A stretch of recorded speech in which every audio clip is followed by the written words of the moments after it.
शेर कैसे बना माँ पार्वती का वाहन, इस कहानी से जानिए। आगे बढ़ने से पहले हमारे चैनल को लाइक, सब्सक्राइब एंड शेयर करें। शेर कैसे बना माँ पार्वती का वाहन। यह कहानी जब शुरू होती है जब देवी पार्वती घोर तपस्या करके भगवान शिव को पति के रूप में पाने की कोशिश कर रही थी।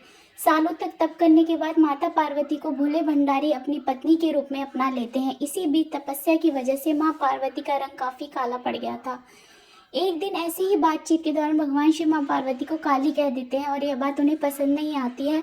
वो नाराज होकर दोबारा तप करने के लिए चली जाती हैं। एक दिन बाद घूमते घूमते एक शेर घोर तप कर रही माँ पार्वती के पास आ पहुंचा। उन्हें खाने की इच्छा से वो वहां घूमता रहा। माँ को तप में लीन देखकर शेर भी वही इंतजार करता रहा। देवी का इंतजार करते करते सालों बीत गए। शेर माँ पार्वती के तेज की वजह से उनके पास नहीं पहुंच पाता था। कोशिश करता था और असफलता हाथ लगने पर दोबारा लौटकर वहीं एक कोने में बैठ जाता था। होते होते कई साल बीत गए। माँ के तप से खुश होकर भगवान शिव प्रकट हुए और माँ से मन चाहा वर मांगने को कहा देवी मांगो, तुम क्या मांगती हो। पार्वती माता ने कहा कि मुझे मेरा रंग जो भी जैसा गोरा था वैसा ही वापस चाहती हूँ। भगवान ने आशीर्वाद दिया और वहाँ से चले गए।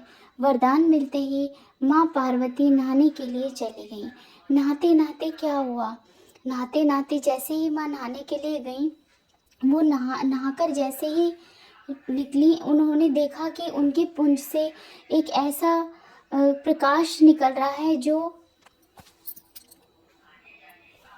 माता देवी नहाते नहाते ही उनके शरीर से एक और देवी का जन्म हुआ जिनका नाम कौशिकी पड़ा। उनके शरीर से काला रंग भी सारा निकल गया और माँ का रंग पहले की तरह ही साफ हो गया। इसी वजह से माता पार्वती का नाम माँ गौरी भी पड़ गया। नहाने के कुछ देर बाद ही माँ की नज़र शेर पर पड़ी। शेर को देखते ही उन्होंने भगवान शिव को याद किया और शेर के लिए वरदान मांगा। वरदान यह मांगा, उन्होंने कहा कि प्रभु, जब से मैं तप कर रही हूँ यह शेर भी मेरे साथ ही तप कर रहा है। जितना तप मैंने किया है इस शेर ने भी उतना ही तप किया है। माता पार्वती ने भगवान से कहा, हे नाथ, यह शेर सालों से मुझे भोजन के रूप में ग्रहण करने के लिए इंतजार कर रहा था। मेरे पूरे तप के दौरान यह यही था। जितना तप मैंने किया है उतनी ही तपस्या इसने भी की थी। इसी वजह से अब वरदान के रूप में इस शेर को मेरी सवारी बना दीजिए। भगवान ने प्रसन्न होकर माता की बात मान ली और शेर को उनकी सवारी बना दिया। आशीर्वाद मिलने के बाद माता शेर पर सवार हो गई और तभी से उनका नाम माँ शेरावाली और माँ दुर्गा पड़ गया। अगर आपको हमारी स्टोरी, हमारी कहानियाँ पसंद आती हैं तो हमारे चैनल को लाइक, सब्सक्राइब एंड शेयर करें, जिससे कि आगे आने वाली सभी स्पिरिचुअल बाल बच्चों के लिए जितनी भी जो भी कहानियाँ आती हैं उनको लाइक करें, शेयर करें।